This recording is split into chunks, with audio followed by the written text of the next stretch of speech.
East Texas Thermal Hunter coming at you this afternoon to talk about the Bering Optics Hogster R 35mm 2x8 magnification scope. I picked this scope up from Outdoor Legacy Gear about a year ago. Main reason I picked it up is I already had a thermal scope on my main hunting rifle, and I wanted to have a backup scope, and then one I could also use as a binocular for when I'm hunting by myself, but a buddy scope for another rifle if I had people with me or if I wanted to take out somebody to hunt.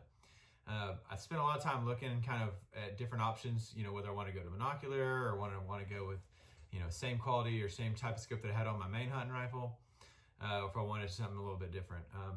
The Bering Hogster R 35, I'm going to hold it up right here. It's a very compact mode. I went with this scope for a number of reasons. First one is form factor. Form factor was a big deal, and what I was looking for something that was going to be lightweight, compact, kind of easy to hold as a scanner if I wanted to use it primarily as a scanner, but also would be a very good image quality and thermal scope for another rifle to be able to have a partner hunting with me. I am really satisfied with this. This scope blew my expectations away.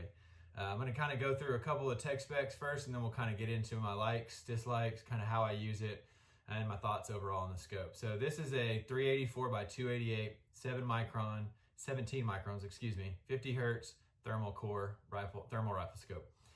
It's got an NETD value of less than 50, so that's very good core. It's got a focusable 35mm objective. That's why it's the R35mm. Hogster also makes this model in a 25mm, which is the Hogster R25, but this one is the 35mm. It comes with a plastic clip that clips on your objective lens. That way you don't get your lens dirty or scratch when you're out in the field or carrying it around. It's got a focusable eyepiece to focus the screen resolution for you and for your eyes. It's got 3 buttons up top: power button, menu button, and then a couple menu buttons actually. I like the fact that these buttons are centrally located in the top of the scope. It makes it really good for people that are left-handed and right-handed shooters, that the buttons are in the same location. I'm a left-handed shooter, so having buttons in an ambidextrous kind of area where it makes it easy for both left and right-handed shooters are important for me. It runs off of 2 CR123 batteries. It also has a video out port that's also the external power port, so you can plug in a battery pack with a USB-C port right here, so you can get a USB-C cord, plug it into an external battery, or it's got a cord that comes with it that you can either charge the device or you can use it as video out and attach it to an MDVR. I run that cord with an MDVR to catch videos or to collect videos when I'm hunting with this scope. That's an important part to mention is this scope does not have internal video recording, but like I said, the video out allows you to do that. A couple other things is it comes with a QD mount already attached to the device for a zero return mount, so that way I can pop it off my rifle, scan with it, pop it back on, and have confidence that my sight-in is still accurate. This scope has 4 sight-in profiles, which I think is important to mention, that you can sight this in with on 4 different rifles and select between the profiles and move between guns and not have to resight every time. That's important to me. I move this between a lot of guns. I had it on a bolt gun. I've had it on a couple different ARs, a bunch of different calibers, 6.5 Creedmoor, 300 Blackout. It currently sits on top of my 6.5 Grendel on an 18-inch barrel.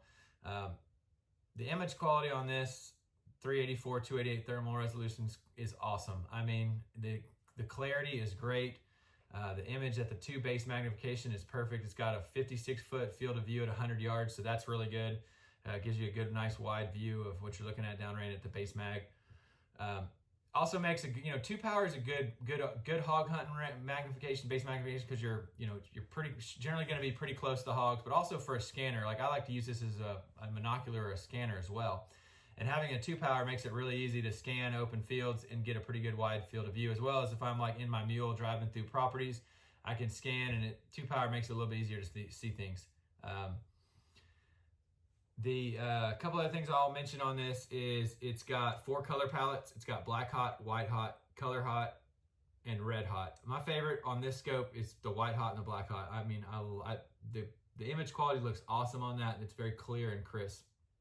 It's got picture-in-picture mode, so if you enable the picture-in-picture mode, your main screen stays at that 2 magnification, base magnification, and then your picture-in-picture goes to 2 power or 3 power or 4 power, depending on when you zoom in, it'll zoom that picture-in-picture in and out. So it allows you to take pretty precise shots on what the animal that you're looking at, as well as seeing a large field of view with the remainder of the screen.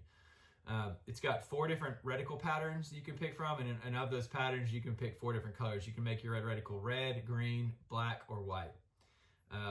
The other thing too is it's got a quick menu that pops up. In this quick menu, you can adjust the sharpness of the image and the brightness of your screen. So I think those are important for people that hunt in different conditions or your different eyes. You can increase the sharpness of the image.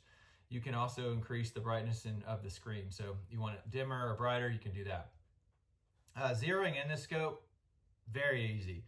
I like to call it the one-shot zero, just because you can basically take your shot and then you go in the side-in menu. And in the side-in menu, when you're gonna make your adjustments, right before you make your adjustments, you can go ahead and press this top and bottom button together, and you line your rifle up to right where you aimed when you shot, and you hit those 2 buttons, and it'll take a screen grab of where you are with the rifle. So then you can move your rifle, and it has that image locked on your viewfinder, and you can make your up, down, and left, right adjustments to your point of impact on your first shot without having to try to hold your rifle super steady on where your aim point was. So it makes it a little bit more efficient on sighting in your rifle. It makes it a lot easier. And in my opinion, you don't have to shoot as many times, because you shoot, you screen, you know exactly where your bullet point of impact was on your target. You can freeze frame that screen, move your point of your reticle arrows left and right to line up with that point of impact, accept it, take a follow-up shot, and 9 times out of 10, you don't need to make any more adjustments. Just depends on how precise you want to be. Most times that puts me right where I want to be. So that's kind of the overview, kind of ease of use. So my personal opinion on this scope, posted a bunch. There's a lot of videos playing as we're talking through this scope of some of my hunts, some of the animals I've shot with it, some of the things I've done on my hunts with it. Couple of my top 3 probably favorite things about the scope is, first, the image quality for the price. The scope is $2,575. That's under $3,000 for the quality on the scope is exceptional. I mean, I think you got a great deal when you get this scope and you look through it and you're under $3,000 price point mark, that its image quality is awesome for what the cost is. So I think that's probably one of my top pros. Second is form factor. My other scope is a Pulsar Thermion, so it's a larger scope. You can kind of see it in the background. It's on my other Grendel rifle, and I love that scope just as well, but it's a bigger form factor. So I wanted to have something that's a little bit easier to use as a monocular and scan with, as well as something that's lightweight. My daughter hunts with me sometimes, so putting this on like a light bolt gun with this scope is not too cumbersome for her to carry around with me. So form factor, compact size and weight, that's my second pro, I think, of this. And then, as far as my third top 3 of pros that I like is, I really like that it has an adjustable focus link, focusable objective for that price point. Getting a scope that allows you to focus the image and has a sharpness, adjustments, as well as the different color palettes. The options that the user gets, picture-in-picture, those are kind of rolled into my third pro. I mean, it gets a lot of features for the price point, a lot of features on this really exceptional scope. That's kind of the overview and my personal opinion of kind of the Bering Hogster R.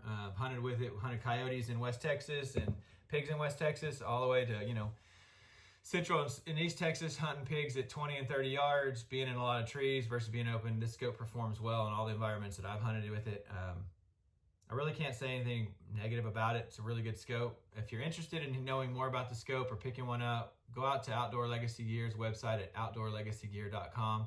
And I'll post the link to the scope from Outdoor Legacy Gear's page in the description of this video.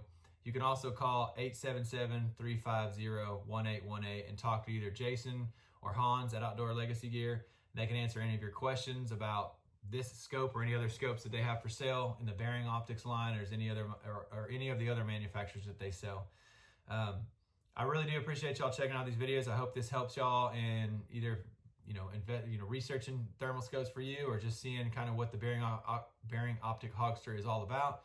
Thanks for taking a look at my videos. Please like and subscribe to my YouTube channel. Also check me out on Instagram at ETX Thermal Hunter. Y'all stay safe in the fields. Thanks for everything. God bless.